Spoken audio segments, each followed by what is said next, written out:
शिक्षा मंत्री के पास अगर आवाज जाएंगे तो डंडा अधिकारी से लाठी बरसवा देंगे, जो कि उन्होंने 29 को काम ये कर दिया है। वो देखे तो सही या किस सर 2 लाठी। मैं इसी गाड़ी पे बैठा था, हेलमेट लगाया था, बच गया, माथा नहीं फटा, वरना रोड पे गिर गए थे। हम लोग को जब तक ले सर्टिफिकेट नहीं मिलेगा इसी तरह से आंदोलन करेंगे। अभी तो हम लोग परमिशन लेके बैठ रहे हैं, इसके बाद बिना परमिशन के जिस तरह से 29 जून को हम लोग आंदोलन किए थे इको पार्क, वही आंदोलन बिना परमिशन के करेंगे और शिक्षा मंत्री का घेराव करेंगे, संजय सर का घेराव करेंगे। हम लोगों को रोड से शिक्षा मंत्री और सचिवालय का घेराव करना पड़ेगा, जरूरत पड़ेगा तो बीएसवी का भी घेराव करना पड़ेगा। अब हम लोग उस चीज के लिए अब तैयार हो रहे हैं और ये हम लोगों को करना है बजट सत्र से पहले। नमस्कार, तो इंडिया टॉप देख रहे हैं आप और मेरा नाम शशांक पांडे है। एसटीईटी 2019 के अभ्यर्थी हैं, क्वालिफाइड अभ्यर्थी हैं और अपनी मांगों को लेकर आए दिन पटना की सड़कों पर रहते हैं, धरना प्रदर्शन करते हैं। मांग बस यही है कि जल्द से जल्द इनका जो सर्टिफिकेट है वो दे दिया जाए और बहाली की प्रक्रिया शुरू हो जाए। लेकिन शिक्षा मंत्री ने बयान दिया कि मार्च का महीना जैसे शुरू होगा आप लोगों की नियुक्ति की प्रक्रिया शुरू हो जाएगी, लेकिन वो मार्च का महीना शुरू होने से पहले इनका सर्टिफिकेट कब मिलेगा वो अभी तक तय नहीं किया गया है। और ऐसे में क्वालिफाइड अभ्यर्थी अपनी मांगों को लेकर आज फिर से गर्दनी बाग में आंदोलन कर रहे हैं। शांतिपूर्ण आंदोलन है, मांग बस वही है कि सर्टिफिकेट दे दीजिए जल्द से जल्द। क्या लगता है कि आज बैठने से सर्टिफिकेट मिल जाएगा? जी एकदम जरूर मिलेगा। इसके बाद हम लोग और बृहत आंदोलन करने जा रहे हैं। मैं विकास कुमार वैशाली जिला से हूँ। हम लोग 31 जनवरी को शिक्षा मंत्री जी से मिले थे और शशांक सर जो संजय सर से मिल के आए थे, इनका बहुत ही आभार हम लोग के तरफ से। हमारे लिए बहुत, हम लोग के लिए, पूरे टीम के लिए बहुत प्रयास कर रहे हैं शशांक सर और आशा है कि इस तरह से हम लोग के लिए सहयोग करेंगे। हम लोग को जब तक ले सर्टिफिकेट नहीं मिलेगा इसी तरह से आंदोलन करेंगे। अभी तो हम लोग परमिशन लेके बैठ रहे हैं, इसके बाद बिना परमिशन के जिस तरह से 29 जून को हम लोग आंदोलन किए थे इको पार्क, वही आंदोलन बिना परमिशन के करेंगे और शिक्षा मंत्री का घेराव करेंगे, संजय सर का घेराव करेंगे। जब तक ले सर्टिफिकेट नहीं मिलेगा हम लोग इसी तरह से आंदोलन करते रहेंगे। अच्छा, क्या लगता है कि आज आंदोलन करने से शिक्षा मंत्री आपकी बात सुन लेंगे? क्योंकि एक दूसरी तरफ जब फिजिकल अभ्यर्थी मिलने गए थे शिक्षा मंत्री से तो पहले दरवाजे से वो आगे की दरवाजे से फिजिकल अभ्यर्थी घुसे और पिछले दरवाजे से शिक्षा मंत्री निकल गए, तो आवास को घेरने से उनकी बात सुनी ही नहीं जाती है। यहाँ आंदोलन करने से बात सुन ली जाएगी? बात तो आपकी सही है कि यहाँ पे आंदोलन करने से कहीं ना कहीं शिक्षा मंत्री हैं जो कि मतलब कान में तेल डाल के सो रहे हैं। और ये हमारे साथ भी एक बार हुआ था, हम लोग उतने संख्या में घेराव नहीं किए थे, कुछ अभ्यर्थीगण मिलने गए थे तो आगे के दरवाजे पे हम लोग वेट करते, पीछे से वो निकल गए थे। फिर हम लोगों ने कुछ दूर तक दौड़े, फिर वो गाड़ी रोके थे तो हम लोग बात किए, 2-3 मिनट और लेटर सबमिट किए थे।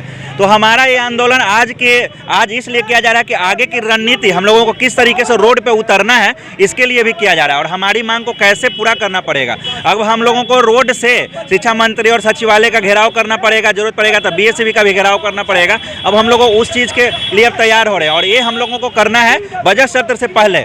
बजट सत्र में हम लोग चाहते हैं कि माहौल हमारा जो मैटर है एसटीईटी का वो इतना हाईलाइट हो जाए कि हम लोगों का वहाँ पे शिक्षा के लिए जो बजट बनेगा उसमें हम लोगों के लिए कुछ जगह बने ताकि हम लोगों का फ्यूचर डिसाइड हो चुके।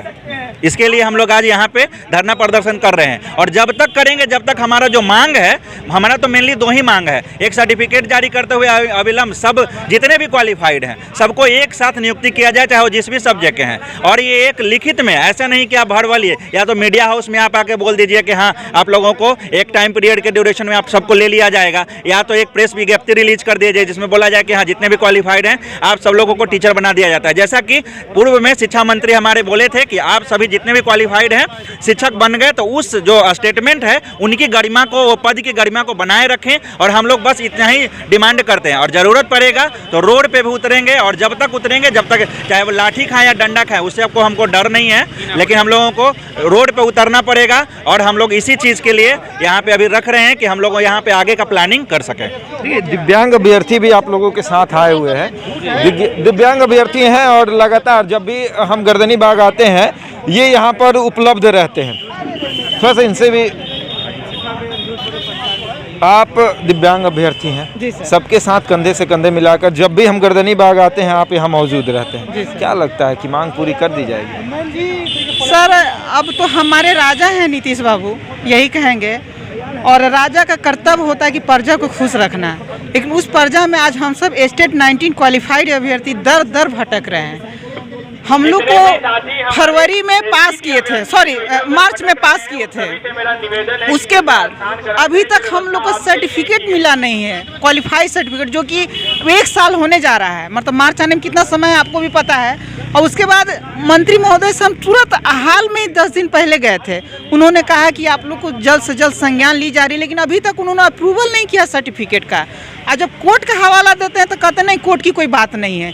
तो सारा चारों तरफ से तो झूठ ही बोलते हैं। हम तो यही कहते हैं मंत्री जी, तो ऐसा कीजिए कि हम रोड पे बैठते हैं, गाड़ी चला दीजिए, वैसी भी ज़िंदगी लेके हम क्या करेंगे। अब तो कोई ऑप्शन है नहीं मेरे पास। वैसे भी समाज भी हमको ठोकर मार ही रहा है, दोस्त लोग भी ठोकर मार देते हैं।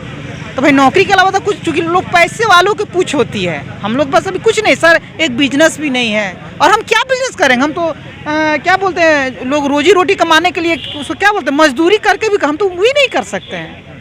मेरे पास इसके अलावा कोई चारा ही नहीं है। उस समाज से बिलोंग करते हैं जिस समाज में महिलाओं को नीचा देखा जाता है, दिव्यांग व्यक्तियों को नीचा देखा जाता है। उस समाज में अपने पढ़ाई की, शिक्षा ग्रहण किया, उच्च शिक्षा ग्रहण की, और इस कदर शिक्षा ग्रहण किया कि दूसरे को शिक्षा आप दे सके। और इस समाज में भी शिक्षा ग्रहण करने के बाद, इतना मेहनत करने के बाद नौकरी नहीं मिल रही। सर ये समाज आज भी 10 साल पीछे चल रहा है। मोदी जी हमको तो दिव्यांग नाम दे दिए हैं। मेरा सरकार से ये कहना है कि आप लंगड़े लूल्हा कहिए, आप लूल्हा कहिए, कोई दिक्कत नहीं है, लेकिन जो हक उसका क्वालिफिकेशन जो पार करता है उसको नौकरी दीजिए। अब दिव्यांग कह के उन्होंने कौन से बड़का काम कर दिया सर? दिव्यांग का मतलब तो विकलांग ही हुआ ना, नाम दे के क्या किए? हम कहते हैं हमको नहीं दिव्यांग चाहिए, आप हमको लंगड़े कहिए, लेकिन उचित काम कीजिए और सबको न्याय दीजिए। न्याय के लिए मांग हम लोग करते हैं। और समाज की बात कर रहे हैं, समाज आज हमको, आपको विश्वास नहीं होगा, आज भी समाज हमको नीचा नज़र से देखती है। आज यही देखिए ना, सबके पास पैर हाथ है, सब है, देखिए सबको झूठ कितना है, हम कुछ अलग मिलेंगे आपको। क्यों?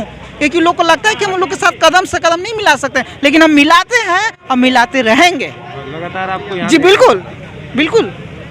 आप यहाँ आंदोलन करते हैं और शिक्षा मंत्री वहाँ कहते हैं कि स्टेट अभ्यर्थी अपने घरों में आराम कर रहे हैं। सर कभी आके तो देखें, हम आराम कर रहे हैं। शिक्षा मंत्री के पास आवाज जाएंगे तो डंडा अधिकारी से लाठी बरसवा देंगे, जो कि उन्होंने 29 को काम ये कर दिया है। वो देखे तो सही, या सर 2 लाठी।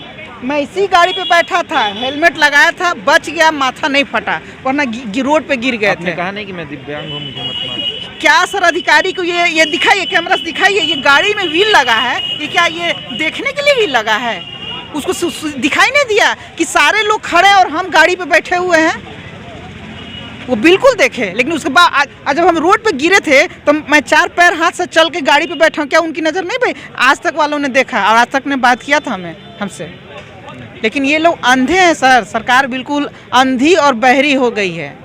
क्या मैं बता सकता हूँ इस विषय में? आखिरी सवाल बस पूछें जी सर, एक लास्ट सवाल रहेगा। अपर मुख्य सचिव से भी मैं मिला और शिक्षा मंत्री भी लगातार ये बात कहते हैं कि मार्च का महीना जैसे शुरू होगा, आप लोगों की बहाली की प्रक्रिया शुरू हो जाएगी। तो जब मार्च का महीना, फरवरी तो बीतने देते, इंतजार तो करते। सर यही तो इंतजार नहीं होता है। वो इसलिए नहीं होता है कि मंत्री महोदय आदरणीय संजय सर हमेशा आश्वासन देते हैं। जब हम जाते हैं आश्वासन देते हैं, तो आश्वासन से क्या हमारा पेट भर जाएगा? मेरे पास कोई भी लेटर लिखित नहीं है, आज के डेट में कोई भी लेटर लिखित नहीं। ऐसे कैसे काम चलेगा सर, आप ही बताइए। जब भी जाते हैं तो आश्वासन देते हैं, आप लेटर दे दीजिए ना कि इतने लोग आप क्वालिफाई है, सबकी नौकरी पक्की। जब आप कॉन्फ्रेंस में बोल सकते हैं तो लेटर लिख दीजिए, क्या दिक्कत है? कोई दिक्कत नहीं है, हम सब मान्य हो जाएंगे। और जितने भी है सीट बढ़ा के आप ले लीजिए, हमें कोई आपत्ति नहीं है। हमें ये लोग मेरिट नॉन मेरिट की हमेशा चर्चा करता है, अरे ये तो है ही नहीं। 12 मार्च के अनुसार सब लोग क्वालिफाई है, इसकी कोई चर्चा ही नहीं होनी चाहिए। बहुत बहुत धन्यवाद सर। तो देखिए, स्टेट अभ्यर्थी हैं, लगातार अपनी मांगों को लेकर सड़कों पर बैठते हैं, गर्दनी बाग में आंदोलन करते हैं, आए दिन इनका आंदोलन जारी रहता है। लेकिन फिर भी शिक्षा मंत्री कहते हैं कि अभ्यर्थी आराम कर रहे हैं, लेकिन शिक्षा मंत्री का ये भी आश्वासन है कि मार्च का महीना जैसे शुरू होगा, इन लोगों की बहाली की प्रक्रिया शुरू हो जाएगी। लेकिन इनका भी कहना ये है कि जब मार्च का महीना शुरू होगा, हमारी बहाली की प्रक्रिया शुरू हो जाएगी। हम आपकी बातों को मान रहे हैं, लेकिन सर्टिफिकेट जो है वो हमें दे दीजिए, ताकि हमें विश्वास हो जाए कि मार्च का महीना शुरू होगा और हमारी बहाली की प्रक्रिया जो है वो शुरू हो जाएगी। ऐसे ही तमाम खबरों के लिए जुड़े रहें हमारे साथ और देखते रहें द इंडिया टॉक।